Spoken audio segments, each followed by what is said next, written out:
Sa isang iglap, 2 kaanak ang nalaga sa isang pamilya sa North Cotabato. Ang mga estudyanteng biktima kasi pinagbabaril dahil sa inihinalang rido. Para bigyan ng mukha ang balita, Mobile Journal Kayla Makantan.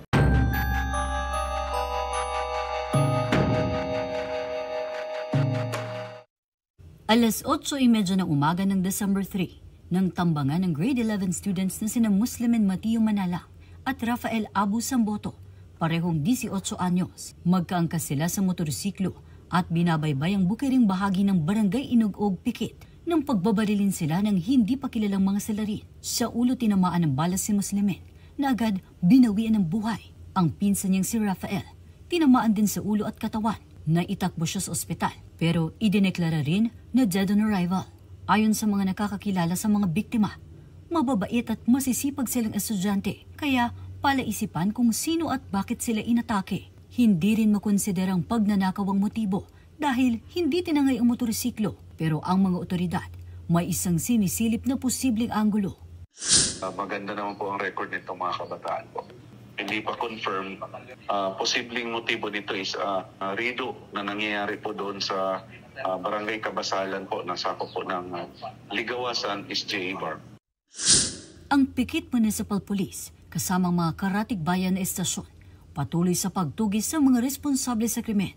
Panawagan nila sa publiko makipagtulungan lalo na ang may nalalaman para sa mabilis na pag-usad ng kaso. Patuloy po yung coordination ng ating Pikit MPS. Kahapon pumunta po yung ating Chief of Police mismo upang makausap itong ang pamilya ng biktima. Ngunit nag-request po sila na hindi muna sila makapagbigay ng kung ano mang statement kasi nga po masama pa yung loob nila kasi nga sa nangyari. Nailibing na ang labini ng Muslimin at Rafael batay sa tradisyong Islam. Hiling ng kanilang mga kaibigan, hustisya para sa dalawang ninakawan ng buhay at pangarap.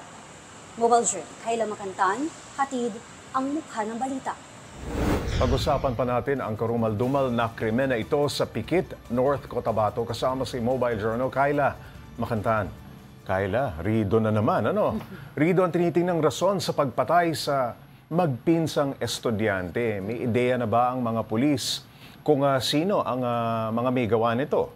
Sa ngayon, Pops J, nananatili na wala pang ideya yung ating mga otoridad sa kung sino ba yung mga salarin dito sa pagpaslang sa magpinsan.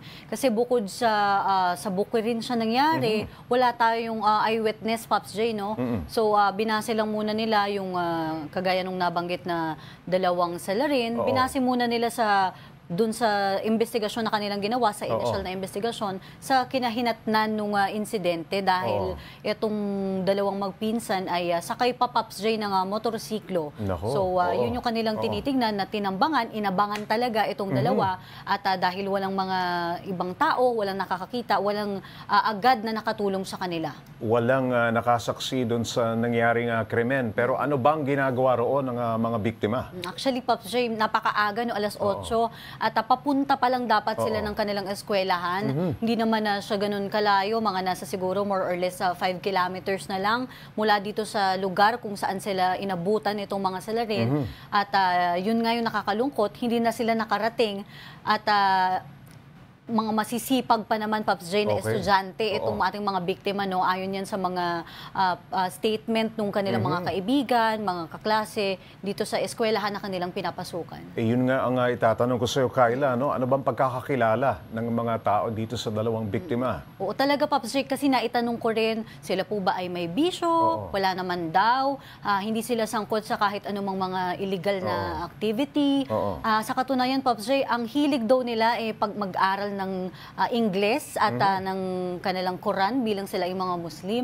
So ayun lang talaga yung kanilang focus, bukod sa kanilang pag-aaral. Kaya yung mga kakilala rin nila talaga, mga doon sa lugar, nabigla dito sa nangyari dahil hindi nga nila makonsider, Pops J, na parang personal grudge dahil walang mga kaalitan at 18 years old pa lang din. At bata pa yung mga biktima. Okay, Kayla, bago ang krimen, may natatanggap ba na death threat ang kanilang angkan?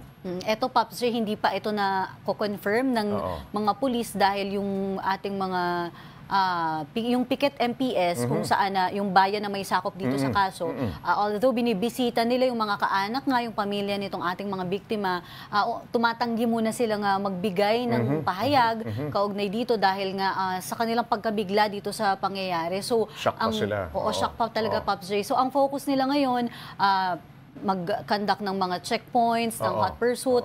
Tapos, kapag nahingan na nila ng statement yung kanilang mga pamilya, sa tingin nila mas magiging malinaw rin. Kasi nga, sa ngayon, Pops J, Rido yung nakikita nila dahil Rido, doon yung lumalabas na na motibo. isang motibo. Dahil dun sa lugar, Pops J, yun talaga yung parang madalas na nangyayari, kagaya nung yung huli nating report. natampok din natin last time. Kayla, ano ba ang pagkakakilala ng mga residente doon mismo sa pamilya ng mga biktima? Actually, bukod kasi sa kanilang pamilya, Pops J, may mga iba ding involved na sa Rido na mga ibang residente, ibang mga tao. Kaya hirap din yung mga residente na magsalita tungkol sa ibang pamilya kasi syempre kapag magsasalita ka parang magkakadamay-damay na parang ganun yung mangyayari, Pops J. Kaya maingat din yung iba sa kanilang mga nagtatanong ng mga pulis. Kayla, bakit Rido ang pumapailan lang na motibo dito sa krimeng ito, dito sa insidenteng ito? May mga insidente ba in the past or probably in mga few months ago? Doon, Pops J, sa lugar talaga, specifically doon sa barangay, kung saan yung residence ng ating mga biktima, talagang laganap daw talaga yung Rido. Kasi naitanong ko din, Sir, kaka-feature ko lang din last time, no, Rido din. Sabi ko, bakit po sa tingin nyo ito yung sabi, talagang hindi talaga maiwasan nga, Pops J. Although tinanong ko, meron po bang mga hakbang para hindi na maulit yung mga ganito? Kasi kawawa naman yung mga nadadama, yung mga inosente nga, Pops J. Pero sabi naman nila, ang nagiging problema daw kasi, Paps, hindi daw kinakasuhan. Mas gusto ng mga pamilya minsan ng biktima na wag nang magkaso. Ganti na lang. Doon na lang nangyayari dyan. Maraming salamat, Mobile Journal, Kayla Makantan.